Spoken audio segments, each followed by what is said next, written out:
Friends, নানান ব্যঞ্জনে তোমাদের সকলকে স্বাগত জানাচ্ছি। আমার ভীষণ গলা ব্যথা, আমি কথা বলতে পারছি না। দেখো, এখানে পোনা মাছ নেওয়া হয়েছে, এখন এগুলোকে বেছে নেওয়া হবে। তো এইভাবে কেটে নেওয়া হয়েছে, মাথাগুলো ফেলে দিয়ে এখন এর মধ্যে লবণ হলুদ মাখিয়ে নিচ্ছি। লবণ মেখে আর সরষের তেল দিয়ে মেখে নেব।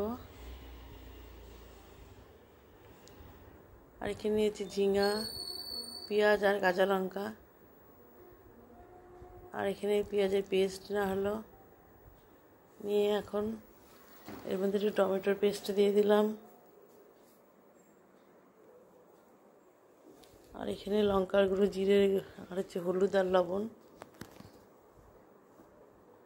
আর সরষের তেল দিয়ে যাচ্ছে। সরষের তেল দিয়ে এখন এর মধ্যে অল্প ধনের গুঁড়ো দিয়ে দিলাম, তারপর জিরে গুঁড়ো দিয়ে দিলাম, দিয়ে এখন এটাকে মেখে নেব। এখন দেখো কড়াইতে তেল নেওয়া হয়েছে, এর মধ্যে এখন একটু কালো জিরা ফোড়ন দিয়ে নেব।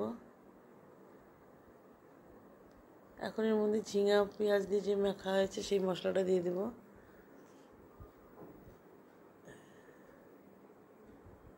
দিয়ে দিলাম, দিয়ে এগুলো একটু ভালো করে মিশিয়ে নিয়ে একটু ঢেকে দেব।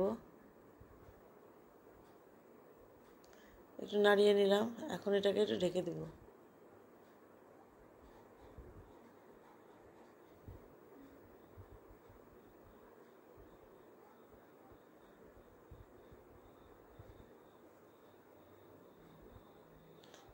ঢেকে দিলাম, কিছুক্ষণ পরে ঢাকনাটা উঠিয়ে দেখো ঝিঙার থেকে অনেকটা জল বেরিয়ে গেছে। এখন এর উপরে মাছগুলোকে দিয়ে দেব।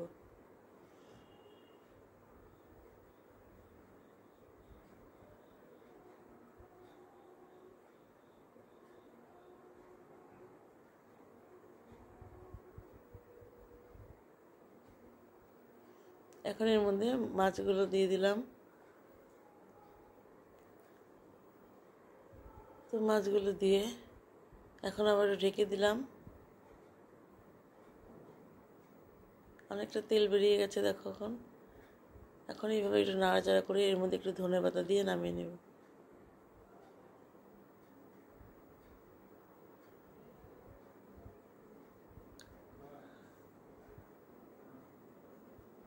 বিলাতি ধনেপাতা এভাবে দিয়ে এখন একটু নেড়ে নিয়ে তারপর নামিয়ে নেব।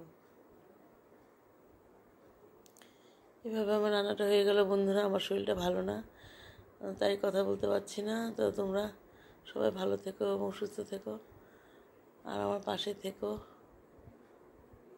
নমস্কার।